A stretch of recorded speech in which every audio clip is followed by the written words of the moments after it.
What else did you expect? It's the Cardiac Texans yet again. They get the win against the Denver Broncos. Welcome into the channel. I'm Cody Stoots. Let's talk some Texans. The big takeaways from the win over the Denver Broncos. The big takeaways brought to you by my friends at J Bar M. Visit them down here in Edo. 2201 Leland Street is where you can find them. Incredible food. The barbecue is amazing. The beer garden is great.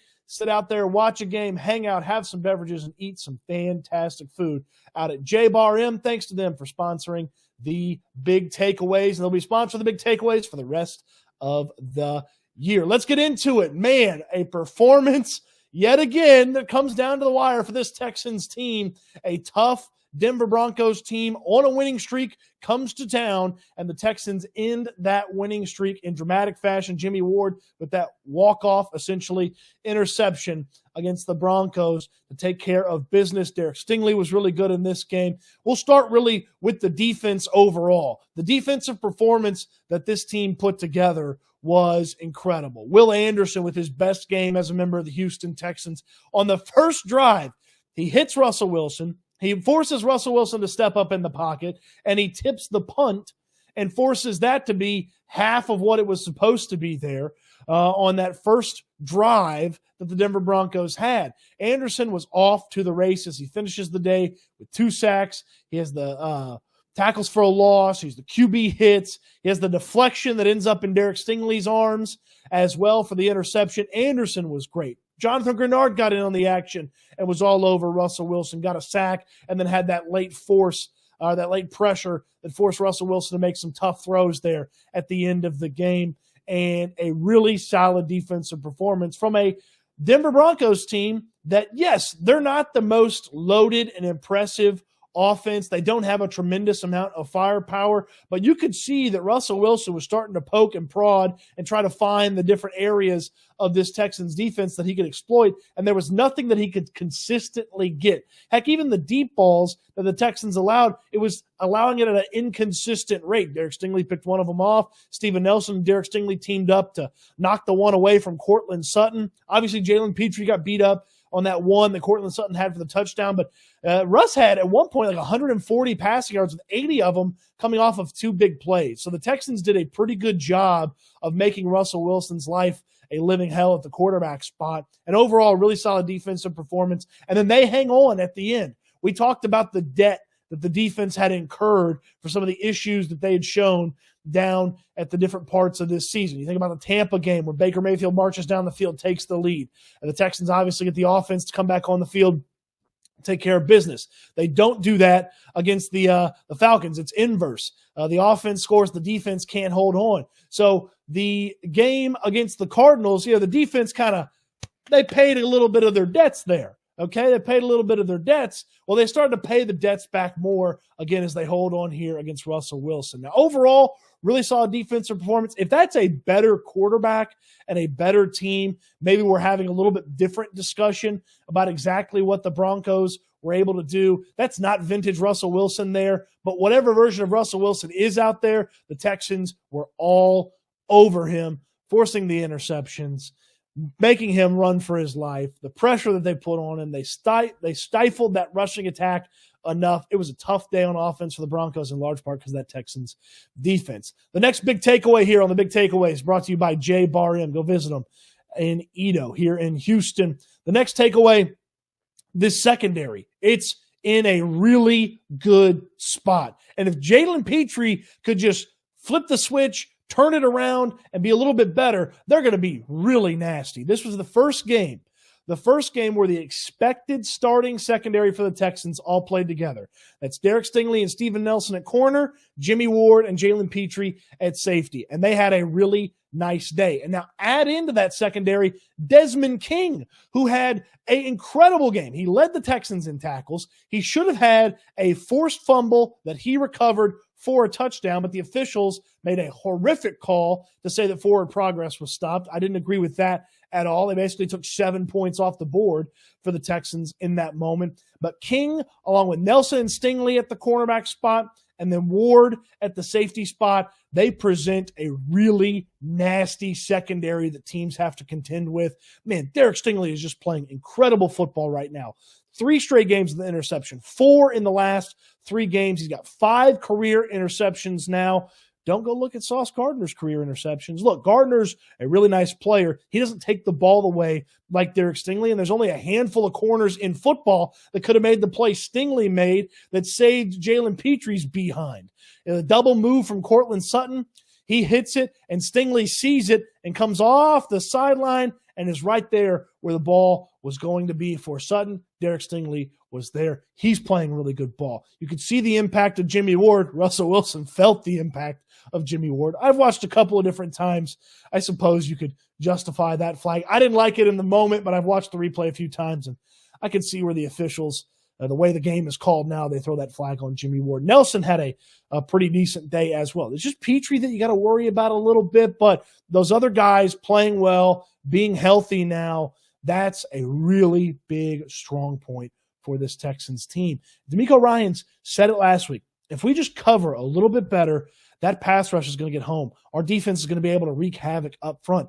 That's what happened. That's what happened. Just a little bit of extra time, and you get Will Anderson getting home. You get Jonathan Grenard getting home. You get Sheldon Rankins chasing Russell Wilson for his life. Russell Wilson trying to escape from Sheldon Rankins in that moment. The secondary played better. The coverage was better, and the Texans showcased what that defense can be, and they got to build on it. Got to get a little bit more, got to get a little bit more, got to get a little bit more. They showcase what that defense can be when that secondary plays really, really well, and that's their first game together. Imagine what it's going to look like when they actually get to put some regular season practices together, and that secondary is a big, strong point for this team. Next big takeaway brought to you by J-Bar M. Go see him down in Edo. The wide receiver room / passing offense now that Tank Dell is not a part of this team. Man, what a rough situation for Tank Dell. He is in on the run play. People are acting like he was lined up as the damn fullback. He's in on the run play. He starts on the outside of the play and kind of gets on the inside. Ultimately, the big defensive lineman for the Broncos lands on his left leg. Ian Rappaport reporting that it's a fractured fibula. He's out for the rest of the year. That's a huge blow. He's the most dynamic wide receiver on this team. That lowers the potential of this offense a pretty good margin. Tank Dell had spent time as the most uncoverable player on this team. I mean, my goodness, how else are you going to replace that? You can't. You can't replace that. Nico Collins had a really nice day, but it's clear that the trust level was Tank Dell way up here, Nico Collins kind of in the zip code, and then the trust level and the consistency to get open is a little lower from everybody else on the team. And with Dell out, that changes the explosiveness of the team, that changes the characterization of what you would think this offense can be. Bobby Slowick, CJ Stroud, and the rest of the offense are going to have to adjust without Tank Dell. But if they're going to get that version of Nico Collins, the adjustment's not going to be as drastic. Nico was on one, as the kids would say, on Sunday. Took care of business, 191 receiving yards. Nico Collins now in 11 games this season, okay, has more receiving yards than he did in the previous 2 seasons combined in his career. He had 800 receiving yards coming into this one. He adds 191. He had 927 in the first 2 seasons in the NFL. Now he is well over 900, on his way to being a 1,000-yard receiver. And to me, the impressive part about Nico Collins is he now does everything. For 2 years, the Texans ran him down the sideline and threw him jump balls. He runs routes over the middle short. He runs intermediate routes. He runs deep routes. He runs screens. They throw the ball to Nico Collins, and if he's in motion, he's not getting tackled by the first guy.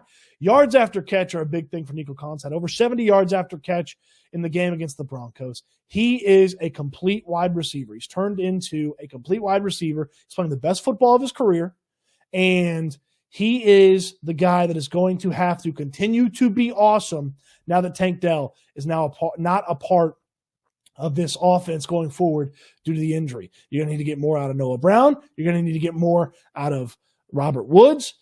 Xavier Hutchinson, who was a healthy scratch for this one, he maybe gets in the mix a little bit more, and then John Mechie as well. We saw almost the connection on C.J. Stroud and John Mechie. Man, that was almost a touchdown. If Stroud gets it to Mechie, I think he waltzes in to the end zone. Then we get the crane celebration. You can't see my knee, but I'm doing the crane celebration. We get the crane celebration if C.J. Stroud connects there with John Mechie. But, Mechie runs a few more of those routes. He gets a little bit more used to C.J. in the game, the scramble, the extension of the plays, and maybe you can fill in some of what Tank Dell brought to the equation, but you can't replace Tank Dell. There's nobody that can replace what Tank Dell was bringing to this team. C.J. Stroud, I encourage you to check out my Twitter account. He was asked about Tank Dell in the postgame at Cody_Stoots is where you can find me. I put the video up. It's a very emotional moment for C.J. Stroud. Had a lot of good things to say about his teammate, and as C.J. Stroud calls him, his brother. And this is a tight-knit rookie class, and probably none tighter than quarterback and wide receiver there. So the passing offense did more than enough, or did enough today. They're going to need more out of it, because the last big takeaway here on the big takeaways brought to you by J Bar M. Go visit them down in Edo. Fantastic barbecue, great atmosphere. The offensive line and the rushing attack are still disappointing. C.J. Stroud's getting hit too much. He's getting hit too much, and they have got to figure out a way to protect him better. He had to leave at one point because the doctors called in to give him a concussion check. So Davis Mills was in for a couple of plays. C.J. Stroud was limping a couple of different times in this game. He came in on the injury report with a lower leg injury. They've got to protect C.J. Stroud. They've got to do a better job of picking up blitzes. There were back-to-back plays. One was a run play, and one was on C.J. Stroud where he took a big hit, where a blitzer just came untouched into the backfield. They've got to be able to handle that better as an offense. And I know Brevin Jordan's not the best blocker in the world, and Devin Singletary is probably not as good as Daria Gumbawale or Mike Boone at blocking, but they've got to get better overall on the offensive line, because the quarterback cannot keep taking the amount of hits that he is taking. He took last week, he took this week. And C.J. Stroud, I thought, did a pretty smart thing in the postgame. He sort of angled that some of the physicality against him is not called by the officials, and that either works in his favor and he gets a little bit more leeway from the officials and they maybe throw the flag when there's some contact that he's dealing with, or hopefully it doesn't work against him and the officials start to keep the laundry in their pocket when he takes the big shots. But they can't let C.J. Stroud keep getting hit like this. Got sacked 4 times. There were even more quarterback hits than that. He had to scramble, so he took some hits on the scrambles. That can't keep happening for this offense. And then the rushing attack, I don't know what to make of it. They may never run the football well again. But this was a Broncos team coming in their last 3 games. They were allowing 5.5 yards per carry. Yards per carry. 5.5 over the last 3 games. The Texans running backs averaged 3.3 yards per carry. And if you take out Dameon Pierce's 22-yard rush, the running backs averaged like 2.8 yards a carry. It's not good. They can't run the football. They're predictable. They can't get push up front. They can't hit holes, or they can't create holes for the running backs to hit. Pierce looked better than Singletary in this game, so there's a legitimate running back committee now, because Devin Singletary did not look like the guy in the Bengals game and the Cardinals game that was taking care of business. So there's a legit running back committee right now, because Pierce looked better than Devin Singletary did. So running back by committee, they've got to figure out how to run the football. You got to scheme it up better, and they just got to flat out block it better. Okay, this is a pretty decent Broncos defense overall. But as I mentioned, on the season and coming into this game, they were the worst team in football in yards per carry, and the Texans could not run the damn football against them. It's got to get fixed.